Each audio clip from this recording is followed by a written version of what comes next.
Essa aqui eu também vou ter uma crítica, tá? Você vai achar que eu sou chato, mas a prova inteira tá isso aqui. Mas dá para fazer. Olha só. A energia térmica em calorias necessária para evaporar, tá? 1000 gramas de água a 30 sob a pressão de 0,65 bar. Então ele colocou aí, ele usou essa unidade de medida pouco usada para pressão, que é o bar. Nota. Ele quer saber, é essa, a energia térmica para eu fazer evaporar 1000 gramas de água nessa pressão aqui, 0,75 bar. Eu não tenho muita afinidade com essa unidade de medida, cai muito pouco em vestibular, mas é uma unidade de pressão. Tá? Nota, admita que o calor específico do H2O da água é 1 caloria por grama grau Celsius, tudo bem, é o tradicional. De boa. Que o L vapor, seu calor latente vapor, é 600 gramas por caloria.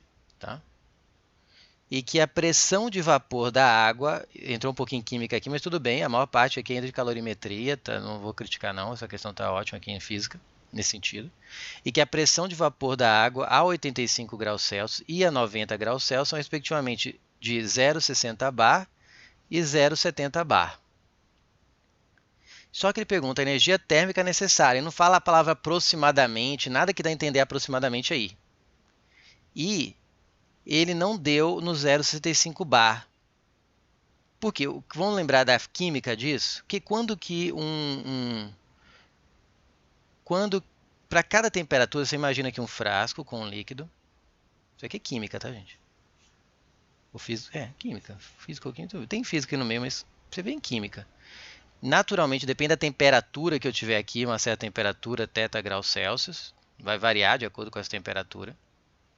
Aqui no lugar onde está o líquido. Faz o que? Algumas partículas nessa temperatura, mas sem aquecer, vão virando vapor. Se você olhar aqui, eu fechei aqui para dar a ideia de pressão máxima de vapor mesmo. Eu coloquei um ambiente, um sistema fechado, que é como se fosse uma cúpula de vidro mesmo, fechando aqui. Então, naturalmente, algumas moléculas de água passam do líquido para o estado de vapor. E elas vão se acumulando aqui. Chega num ponto em que a velocidade com que as moléculas de água viram de líquido vira o vapor e de vapor volta a ser líquido, porque fica indo e voltando, se iguala e você chega no equilíbrio dinâmico, em que você tem essa quantidade aqui sem alterar enquanto você não mudar a temperatura. Tá? Essa pressão que esse vapor d'água exerce sobre a superfície aqui, né, seria essa pressãozinha aqui, é a pressão máxima de vapor.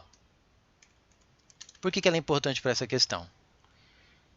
Quando a pressão máxima de vapor se iguala à pressão atmosférica, ou seja, que para cada temperatura, se você vai aumentando a temperatura, você vai aumentando essa pressão máxima de vapor. Tá? Vai aumentando a pressão máxima de vapor, que na verdade mede quanto porque mais dessas partículas tendem a virar vapor quanto maior a temperatura. Mais delas vão virar vapor. Então essa pressão, agora estou na dúvida, que é parte de química, né? Mas acho que é a pressão que faria sobre essa parede aqui, ó. Faz tudo, né? A pressão em todos os sentidos aqui, na verdade. Aqui também. Então imagine que isso aqui é a pressão atmosférica que está segurando o líquido para entrar em ebulição. A questão é, quando a temperatura máxima de vapor, você vai aumentando essa temperatura.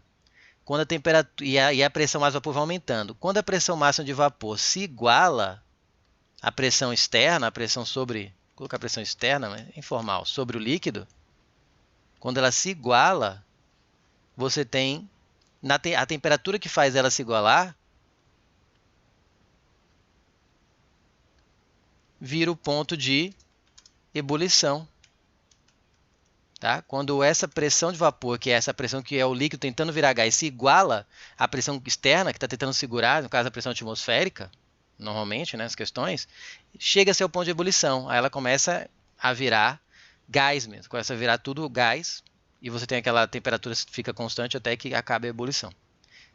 Então, essa é a ideia desse problema. Ele está com uma pressão externa aqui, ó, sob a pressão de 0,65 bar. Ele falou que na temperatura de 85 a pressão de vapor é 0,60. Então ainda não é suficiente para ir para a ebulição. Por que eu preciso saber a temperatura de ebulição? Porque ele quer saber a quantidade de energia para que ela evapore. Então ela tem que chegar no ponto de ebulição. Só que o ponto de ebulição nessa questão não vai ser 100 graus Celsius, porque 0,65 bar não é a pressão ao nível do mar. Tá? E ele falou que quando a temperatura for 90 graus Celsius, está 0,70 bar, ou seja, já passou, ela já evaporou. Tá certo? Quando for 90 graus Celsius, ela significa que já evaporou. Então, a temperatura de ebulição, o que ele quis dizer aqui? É alguma coisa entre, então, a temperatura de ebulição, ou ponto de ebulição. A única coisa que eu posso assumir aqui é que é algo entre 85 graus Celsius e 90. O problema é que para resolver essa questão e dar o resultado exatinho, você tem que colocar bem no meio, aqui 87,5. Como se a relação entre a ponto de ebulição e a pressão externa, ou a pressão de vapor, né, que quando elas se igualam é que tem ebulição, fosse algo linear, que se eu pego aqui bem no meio entre 0,60 e 0,70, que é 0,75, a temperatura então de ebulição vai ser bem no meio entre 85 e 90, só que é muito mais complexa, a equação, se não me engano, é de Clausius, Clapeyron, esqueci o nome é uma também do Clapeyron, que é para gás ideal, ou quando não é gás ideal, que vai entrar na equação de Antonini, acho que pronuncia assim também. É muito mais complexa, depende da molécula, e não é linear. Então não posso falar que a ponto de ebulição vai ser algo só porque a pressão é bem no meio do caminho entre 0,60 e 0,70, que a temperatura de ebulição vai ser bem no meio do ponto médio entre 85 e 90. Tá? Essa é a minha crítica. Mas e aí não fala aproximadamente. Se falasse aproximadamente, não ia ter crítica nenhuma, tá? Porque eu posso falar que é ali mais ou menos no meio. Então, para resolver do jeito que eu acho que é o correto, o mais rápido seria pegar bem no meio, mas daí teria que supor que o examinador pensou de um jeito errado, né? ou inexato, na melhor hipótese. O que eu acho que é o certinho de fazer? É supor aqui 0,60 bar e ver energia, supor que aqui era 0,70 bar, isso aqui a temperatura de ebulição seria 90 graus Celsius, calcular a energia e saber que o valor correto é o único valor que tiver aqui entre as opções que esteja entre os dois. É o que eu vou fazer, tá? Então vamos lá. O calor que eu preciso, eu vou chamar de Q1. Vamos desenhar as etapas, que é o que eu sempre peço vocês fazerem. Vamos fazer rapidinho aqui. São duas etapas que vão ter aqui, né? Eu vou ter a água a 30 graus Celsius, 1000 gramas de água. Chegando no ponto de ebulição. Vou colocar aqui a temperatura de ebulição, que é o X da questão, né? O problema da questão é esse, que eu não sei quanto vai ser. E aqui vai ser um Q1, que é para aquecer a água dessa temperatura inicial 30 para uma temperatura final, que vai ser o ponto de ebulição dela, depende da pressão sobre ela. E depois que ela chega nessa temperatura aí de ebulição, ela vai virar gás. Agora vou colocar a redoma aqui. E aí eu tenho um Q2. Lembrando que a massa é tudo aqui 1000 gramas. Tá? Pronto, esquematizei então o calor que eu quero, que é para passar por tudo isso, é o Q1, mas isso aqui não é equilíbrio térmico essa questão, não tem que dar zero não. O calor que eu quero é o total, eu vou fornecer calor de fora mesmo, não é troca de calor entre dois corpos não. Eu vou fornecer calor para a água a 30 graus, ela vai aquecer até uma certa temperatura, que depende aí da pressão, e depois vai evaporar.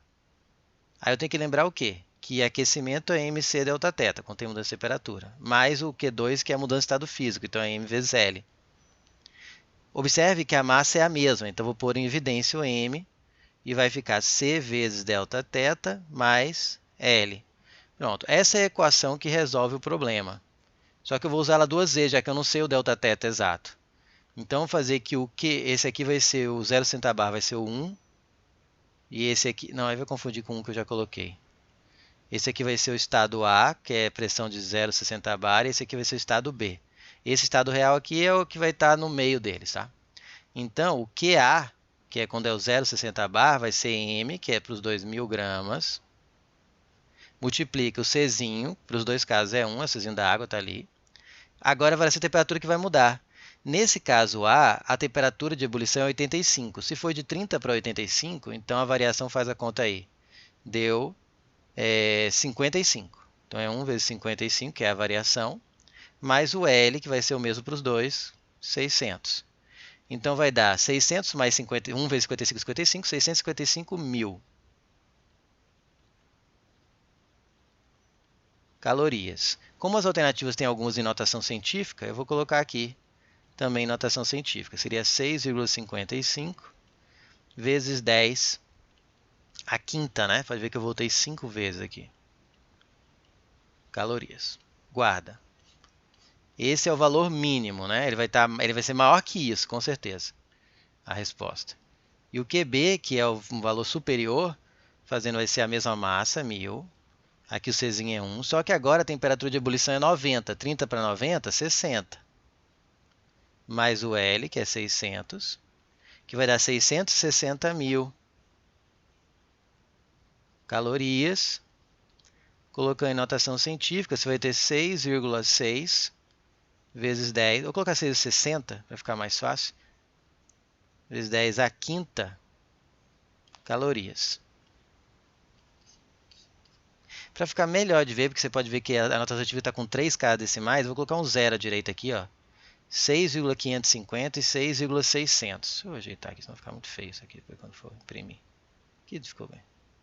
6,60, 6,6 e 600 vai dar na mesma. Então, eu sei que o valor correto, que eu chamo de Q, tem que ser algo entre 655.000, que seria 6,550 vezes 10 à quinta, e 6,600 vezes 10 à quinta. Tá? Eu não sei qual é a resposta exata, porque como eu falei, é uma equação de ensino superior, que daria exatamente qual é a temperatura de ebulição nesse caso aqui. Eu não posso afirmar que é exatamente 87,5, que é a média aritmética. Porém, a resposta é se você assumisse que era 87,5. Você pode ver que a única que está entre 6,550 e 6,600 é 6,575, que está bem no meio. Entre 6,550, entre 550 e 600 é 575. Tá? Você pode, ó, isso aqui ficou um pouquinho demais. 600.000 está abaixo também, que é no mínimo 655.000. E aqui está 0,65 vezes 10 a quinta, que vai dar 65.000. Né? Então só pode ser a C mesmo. Mas...